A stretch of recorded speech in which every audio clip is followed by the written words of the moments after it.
अस्सलाम वालेकुम student physics class 11 FSc part 1 Punjab board new book unit number energy and power इसके हम MCQs करने जा रहे हैं। तो let us start from the first one 4.1 A 4 kg mass has potential energy of 1 joule relative to the ground when it is at a height of height मालूम करनी है, पोटेंशियल एनर्जी दी गई है, मास दी गई है। तो हम जानते हैं कि पोटेंशियल एनर्जी होती है P is equal to m g h. तो यहाँ पर वैल्यू पुट करते हैं। तो potential energy as 1 joule, potential energy 1 joule है, मास जो है 1 kg है। व्हेन इट इज तो हमने हाइट फाइंड आउट करनी है। जी की वैल्यू 9.8 मीटर पर सेकंड से कह रहे हैं। तो यहाँ से अगर हम h की वैल्यू फाइंड आउट करें तो h is equal to 1/9.8 metre बनेगी, जिसकी वैल्यू 0.102 बन जाती है, 0.102 metre. So option A is correct. तो ऑप्शन ए करेक्ट है। 4.2 is out of the short syllabus. 4.3 A body at rest may have, एक बॉडी अगर रेस्ट पर हो तो उसकी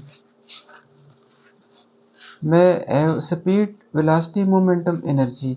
पोटेंशियल एनर्जी के केस में हम देख सकते हैं कि एक बॉडी अगर रेस्ट पर हो तो उसकी एनर्जी होती है, energy due to position is called potential energy.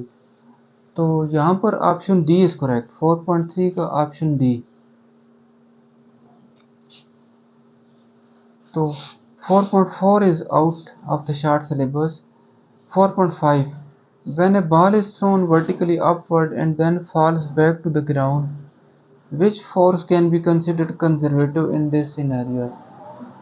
तो conservative force, work done in a conservative field is equal to is independent of the path forward. So we can prove it. Gravity is the conservative force. 4.5 का option B correct है। 4.6 According to work energy principle in linear motion, the work done on the body is equal to change in kinetic energy. Option A is correct. 4.7 Power of a lamp is 6 watt. Power 6 watt है। How much energy does a lamp give out in 2 minutes? तो power को अगर time के साथ multiply करें, जबकि time second में हो, तो 2 मिनट है, इसको सेकंड में कर लेते हैं, तो फिर we get energy in joule. तो अब इन सब को मल्टीप्लाई करें तो 720 जूल आंसर बन रहा है। 4.7 का option D is correct. 4.8 is out of the short syllabus. 4.9 is out of the short syllabus, and we are left with 4.10. A body moves a distance of 10 meter along a straight line under the action of 5 Newton force. एक body है 10 metre का distance तय करती है और force उस पर 5 Newton apply हो रही है। तो if the work done is 25 joule, work done का फार्मूला होता है F D cos theta, that is equal to the work done. We are given that work done is equal to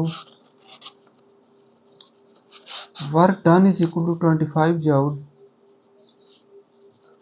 force 5 Newton है, distance है 10 metre.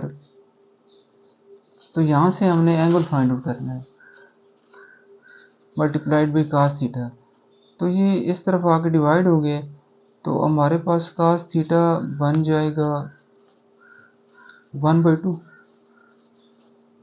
cos theta is equal to 1/2 और फिर theta is equal to cos inverse 1/2, that is 60 degree. तो option C is correct, 4.10 का option C. Thank you very much student, अल्लाह हाफिज।